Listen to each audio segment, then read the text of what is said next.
আসসালামু আলাইকুম। কেমন আছেন সবাই? আশা করি সকলে ভালো আছেন। কালকা একটা বিভাগীয় মাহফিলে তাফসিরুল কোরআন মাহফিলে ডক্টর মিজানুর রহমান আজারী সাহেব ওখানে উপস্থিত ছিলেন এবং তার ওয়াজের ভিতরে যেভাবে হট্টগোল সৃষ্টি করেছে, আসলে এটা কোনোভাবেই কাম্য না সিলেটবাসী থেকে। কারণ উনি হচ্ছে আল্লামা দেলোয়ার হোসেন সাঈদীর পরে বাংলাদেশের সবচাইতে জনপ্রিয় ব্যক্তি বর্তমানে, এবং আসলে মানুষের কথার ভেতরে কিছু ভুল ভ্রান্তি থাকতেই পারে।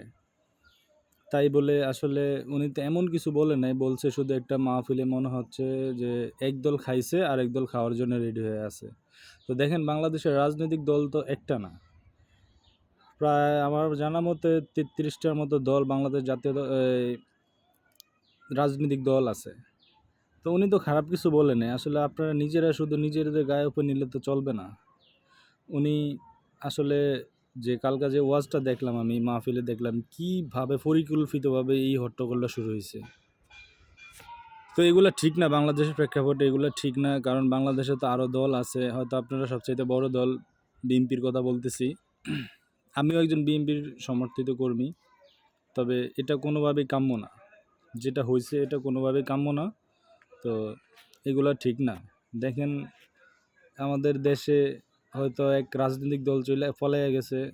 তো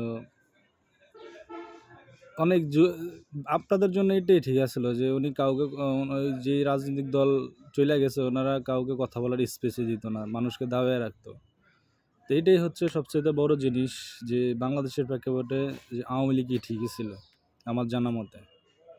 তো আশা করি সকলে ভালো থাকবেন, আর এই ভিডিওটা সবাই শেয়ার করে দিবেন। ভালো থাকবেন সবাই। আল্লাহ হাফেজ।